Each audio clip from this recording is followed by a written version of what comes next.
Property tax पर DAP नेता गुलाम नबी आजाद का कहना है कि जम्मू कश्मीर की जनता पहले ही त्रस्त है, यहां की आर्थिक स्थिति पहले ही खराब है, बेरोजगारी और महंगाई बहुत बढ़ गई है, समाज के हर वर्ग को नुकसान पहुंचा है। ऐसे में प्रॉपर्टी टैक्स लगाना उचित नहीं है। लोगों के पास खाने के लिए पैसे नहीं है तो वे टैक्स का भुगतान कैसे करेंगे? इसलिए इसे तब रोका जाना चाहिए जब तक कि हमारी आर्थिक स्थिति में सुधार न हो जाए।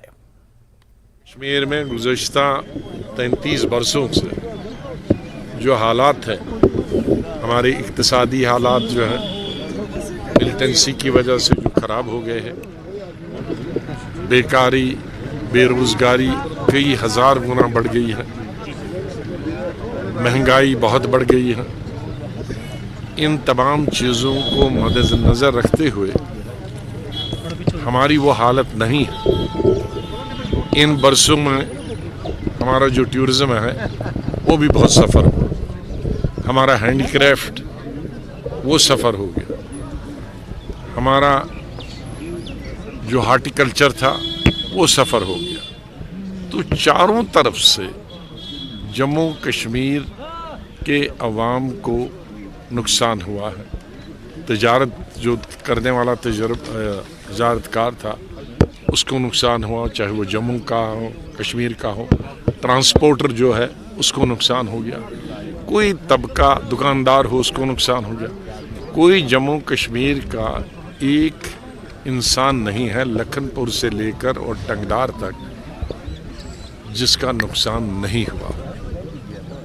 और इन हालात में अब हम उनसे ज़मीन भी छीन लें, उन पे बिजली का टैक्स भी बढ़ाएं, उनका घर का टैक्स भी बढ़ाएं, उनका प्रॉपर्टी टैक्स भी बढ़ाएं, तो लाएंगे कहाँ?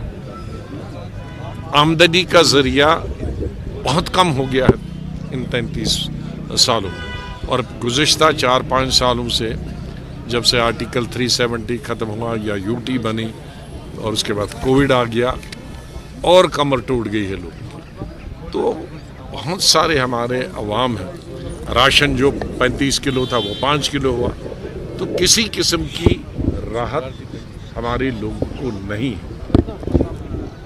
किसी किस्म की आमदनी नहीं है। जहाँ आमदनी नहीं है तो टैक्स कैसे भरेंगे? इंसान टैक्स भरने में कोई, हमें टैक्स देने में कोई दिक्कत नहीं हमारे लोगों को, लेकिन पहले आमदनी तो हो। हम जानते हैं कि टैक्स भी हमारे लिए काम आएगा, लेकिन लोगों के लिए वो सकत होनी चाहिए, वो पैसा होना चाहिए। अभी तो खाना खाने के लिए पैसा नहीं है, 2 वक्त की रोटी के लिए, तो टैक्स कहाँ से दें? तो इसलिए मैं सरकार से अपील करूँगा कि इसे कुछ 4-5 साल तक अभी रोकना चाहिए, जब तक हमारी इक्तिसादी हालत बेहतर न हो। टूरिज़्म 5-6 साल मुतवातर चले, मुसलसल चले। डीएचपुरा के शलमची नंदीबर्ग इलाके के पास भूस्खलन हुआ है। इससे कथित तौर पर कुछ दुकानों और आसपास के घरों को नुकसान पहुंचा है। नंदीबर्ग डीएचपुरा मार्ग पूरी तरह से बंद है, जिससे लोगों को असुविधा हो रही है।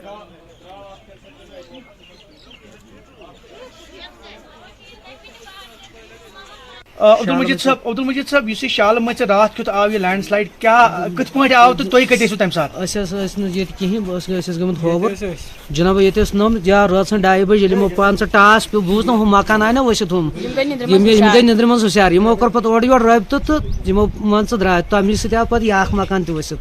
मगर बह मे गवर्नमेंटन कि तरफ मान शाड़ तोर्मुत मदद तोर्मुत तम दह 2018 मज नुकसान कूता गो? नुकसान गो मे गो लगभग रॉपियस 4 लाख नुकसान। कुन कुसमुक जानी नुकसान जानी नुकसान गो क्या अपील अपील गवर्नमेंटस यहाँ के लोकन अपील कर मे करियो मदद। और बिल्कुल हमारे साथ कुछ और लोग भी मौजूद हैं। तुम पन नाम? फैज अहमद रातर। फैज साहब, ये बताइए कैसे ये वाकया पेश आया? ये वाकया रात के 2:30 बजे ये वाकया पेश आया सर।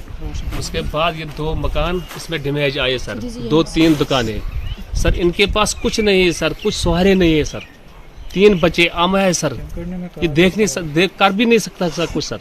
इस वक्त ये कभी किसी जगह अगर मतलब जगह बैठने के लिए नहीं सर, बहुत प्रॉब्लम। हम लोगों की अपील करता सर, गुजारिश करता सर, अगर कुछ 10 रुपया 20 रुपया इसको खाते में डाले, इनका घर बसर हो जाएगा सर। और बिल्कुल हमारे साथ कुछ और भी हैं, तो वन नाव मे नाव अफरोजा अफरोजा, तो वन क्या दलील कत पे आव यह लैंडस्लाइड तो कूता नुकसान गो तुम सर अस ना हेको वनथ यह कूता नुकसान गो तुम बासो यह शर्ट अत रॉपियस 2 लाख लगे, मगर मे अब्दुल मजीद हजाम खानदार यह आमा अस बासान यह अरबु बोध तो खरबु बोध। आम इंसान हेक वन यह दप यह रॉपिय लचो क्या रॉपियस 500 सासन, मगर अस बासान खबर कूता यह वन अपील कर लुकन गवर्नमेंटन अगर कस फी सभी लिल्ला आस मदद अगर कर 10 20 रॉपि अस दार कर्ज आज कहन मे बच्चे 3 मे यमिस पाने खानदर त कोरमुत बन हेक मालन त वन मे आव वनकन बनित मे करियो मदद ना ना ना कुछ किस्मुक जानी नुकसान ना सर बह मालन गमस बच्चे 3 हेत खानदार हेत रातस तोड़।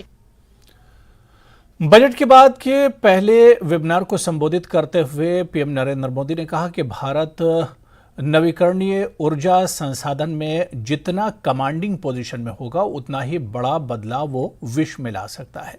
पीएम मोदी ने कहा कि भारत में सोलर बायोगैस का पोटेंशियल किसी गोल्ड माइन से कम नहीं है। भारत में गोबर से 10,000 मिलियन क्यूबिक मीटर बायोगैस की उत्पादन की संभावना है। इस बजट में सरकार ने गोवर्धन योजना के तहत 500 नए प्लांट लगाने की घोषणा की है। इन आधुनिक प्लांट पर 10,000 करोड़ रुपए खर्च होंगे। पहली स्वागत करता हूं sir. Bharat renewable energy resources में जितना कमांडिंग पोजीशन में होगा उतना ही बड़ा बदलाव वो पूरे विश्व में ला सकता है। ये बजट भारत को ग्लोबल ग्रीन एनर्जी मार्केट में एक लीड प्लेयर के रूप में स्थापित करने में भी अहम भूमिका निभाएगा। इसलिए मैं आज एनर्जी वर्ल्ड से जुड़े हर स्टेक होल्डर को भारत में निवेश के लिए आमंत्रित करता हूं।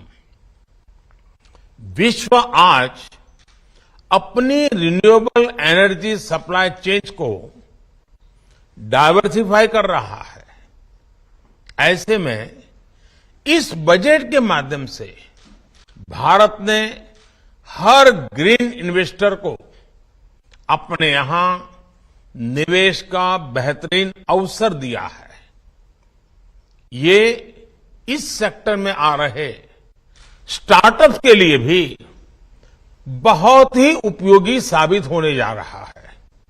साथियों, 2014 के बाद से ही भारत मेजर इकोनॉमीज में रिन्यूएबल एनर्जी कैपेसिटी एडिशन में सबसे तेज रहा है। हमारा ट्रैक रिकॉर्ड बताता है कि रिन्यूएबल एनर्जी रिसोर्सेज को लेकर भारत जो लक्ष्य तय करता है उसे समय से पहले पूरा करके दिखाता है। हमारी इंस्टॉल्ड इलेक्ट्रिसिटी कैपेसिटी में 40% नॉन फोसिल फ्यूल के योगदान के लक्ष्य को भारत ने 9 साल पहले ही प्राप्त कर लिया। पेट्रोल में 10% इथेनॉल ब्लेंडिंग के लक्ष्य को भी भारत ने 5 महीना पहले ही हासिल कर लिया। 20% इथेनॉल ब्लेंडिंग के लक्ष्य को भी भारत ने 2030 से कम करके 25-26 तक पूरा करने का निर्धारित किया। वर्ष 2023 तक 500 gigawatt non fossil based electricity capacity हासिल करके रहेगा। हमारी सरकार जिस तरह बायोफ्यूल्स पर जोर दे रही है वो सभी इन्वेस्टर्स के लिए बहुत बड़ी अपॉर्चुनिटी लेकर आया है। अभी हाल ही में मैंने E20 फ्यूल को भी लॉन्च किया है। हमारे देश में एग्री वेस्ट की कमी नहीं है। ऐसे में देश के कोने कोने में इथेनॉल प्लांट्स की स्थापना के मौके को इन्वेस्टर्स को छोड़ना नहीं चाहिए। चलिए यहां पर रुकेंगे फिलहाल छोटे से ब्रेक के लिए।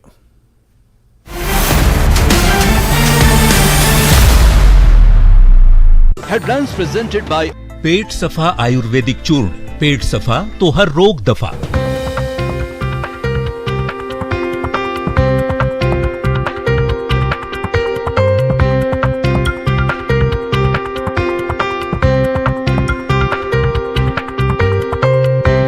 हेडलाइंस प्रेजेंटेड बाय पेट सफा आयुर्वेदिक चूर्ण, पेट सफा तो हर रोग दफा।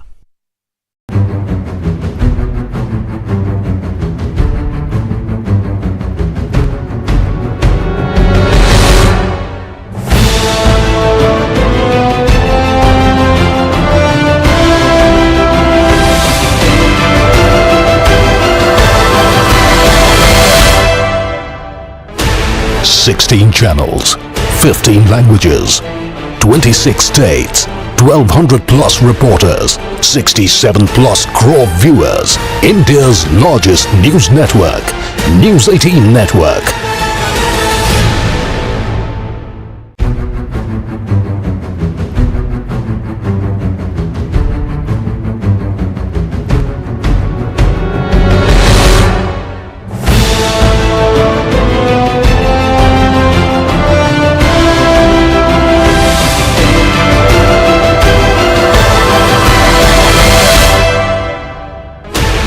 Sixteen channels, 15 languages, 26 states, 1200 plus reporters, 67 plus crore viewers. India's largest news network, News 18 Network.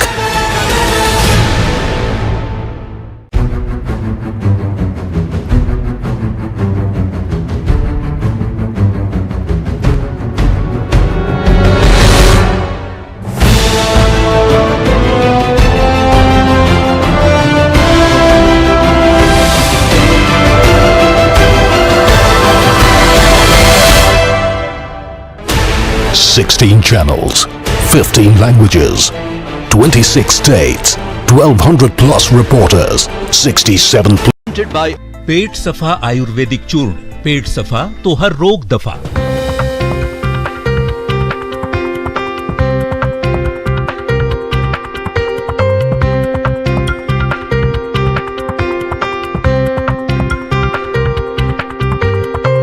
headlines presented by पेट सफा आयुर्वेदिक चूर्ण, पेट सफा तो हर रोग दफा।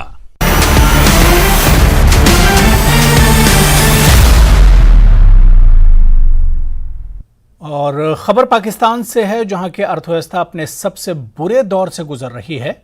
महंगाई ने लोगों का जीना मुहाल कर दिया है। ऐसे में पाकिस्तान के लोग भारत के लोकप्रिय प्रधानमंत्री नरेंद्र मोदी से उम्मीद लगाए बैठे हैं। लोगों के मुताबिक अगर पाकिस्तान को भी मोदी जैसा प्रधानमंत्री मिल जाए तो पाकिस्तान के हालात सुधर सकते हैं। लोगों का कहना है कि भारत में पीएम मोदी की वजह से खुशहाली है और भारत की अर्थव्यवस्था मजबूत है। पाकिस्तानी लोगों के मुताबिक भारत के मुसलमान पाकिस्तानी मुसलमानों के मुकाबले बहुत खुश हैं।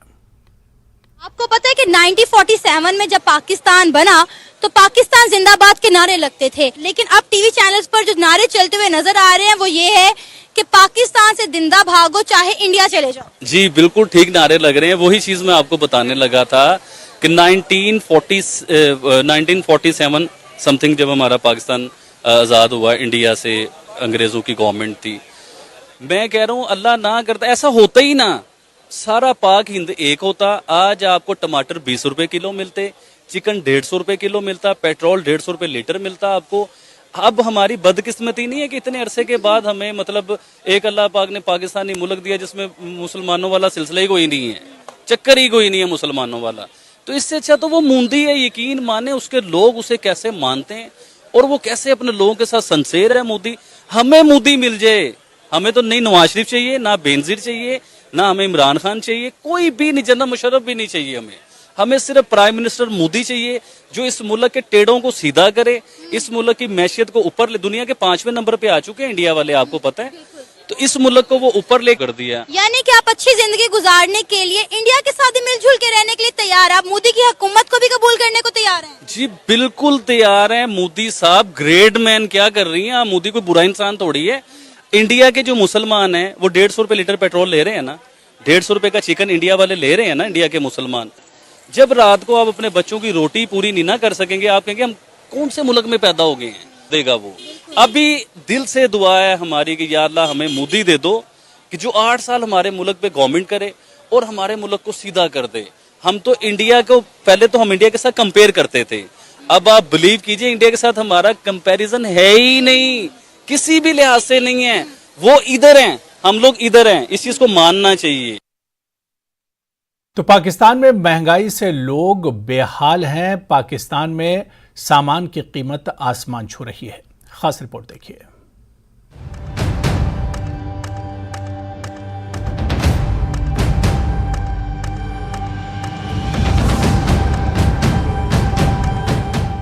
पाकिस्तान में हर चीज की तरह आटा भी बहुत महंगा हो गया है। कंगाल की कगार पर पहुंचे पाकिस्तान में महंगाई आसमान छू रही है। पाकिस्तान की आवाम भी कुछ इसी तरह महंगाई की चक्की में पिस रही है। लाहौर में एक चक्की की दुकान है जहां आटा 140 किलो रुपए बिक रहा है और लोग लेने को मजबूर हैं। लाहौर के नागरिक मोहम्मद सज्जाद कभी एक साथ 20 किलो आटा लेते थे, लेकिन आज वो मात्र 1 किलो आटा लेने इस चक्की पर आए हैं। आटा लेने के लिए क्या है, 1 किलो आटा लेने के लिए आया हूँ। 20-20 किलो आटा लेके जाता हूँ। इस गवर्नमेंट ने खाना ख़राब करके रख दिया आवाम का। ये अपने केस माफ़ करवाने के लिए हैं, आवाम को इनको कोई ख्याल नहीं है।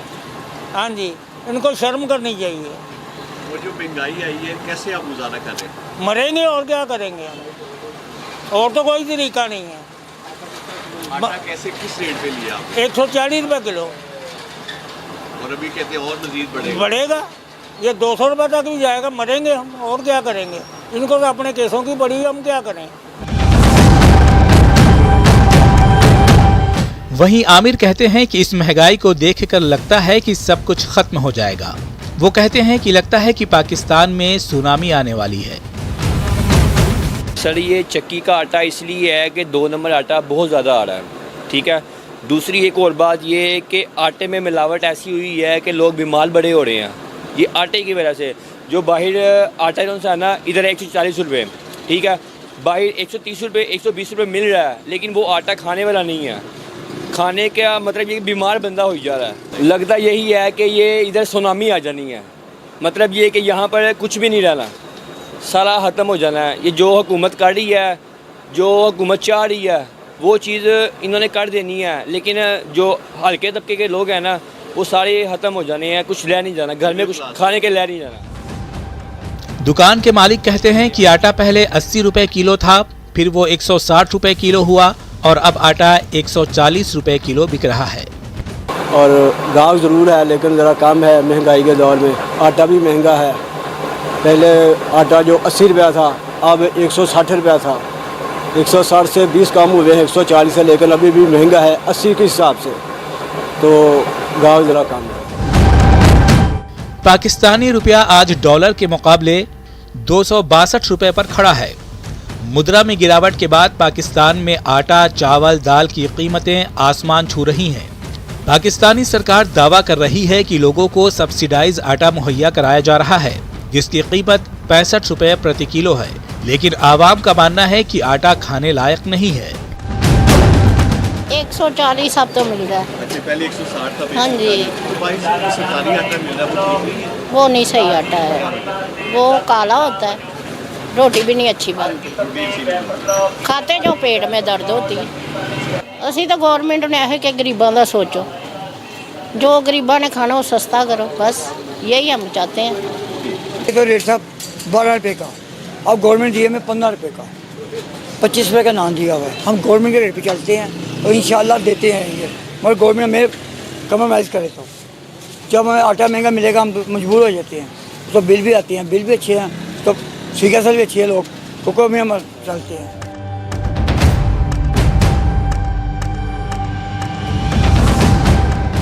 हर दिन मुश्किल से मुश्किल है, हर चीज का रेट ज्यादा है। 2100 रुपए का 15 किलो आटे का थैला मिल रहा है। रेट्स 2 गुने 3 गुने हो गए हैं। पाकिस्तान की आवाम परेशानी की हालत में है। पंजाब और सिंध गेहूं पैदा करने वाले 2 बड़े प्रांत हैं, जहां आटा 145 से 160 रुपए प्रति किलो के बीच बिक रहा है। खैबर पख्तूनख्वा, बलूचिस्तान और गिलगित बल्तिस्तान में कीमतें और भी ज्यादा हैं और वहां आटे के लिए महामारी हो रही है।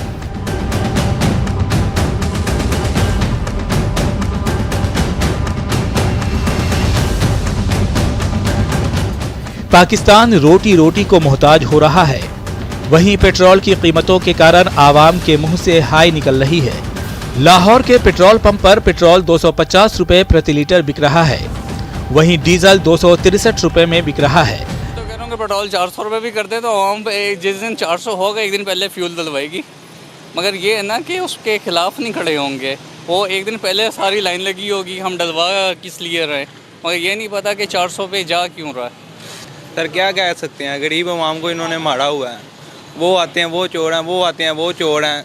महंगाई हर बार हम पे पड़ती है, उन पे क्या हो रहा है, क्या कह सकते हैं अब हम इसको। जो 25-30 हज़ार रुपया कमाने वाला बंदा है, जिसके 4-5 बच्चे हैं या घर के अफराद हैं, उनके लिए तो बहुत मुश्किल हो गया है। बिजली का बिल, स्कूल की फीसें, ये आटा चीनी, मतलब सौदा सरफ जो लेना वो तो इंतहाई नामुमकिन हो गया। ये मौजूदा सरकार इमरान खान को जिम्मेदार ठहरा रही है, लेकिन जनता पिस रही है।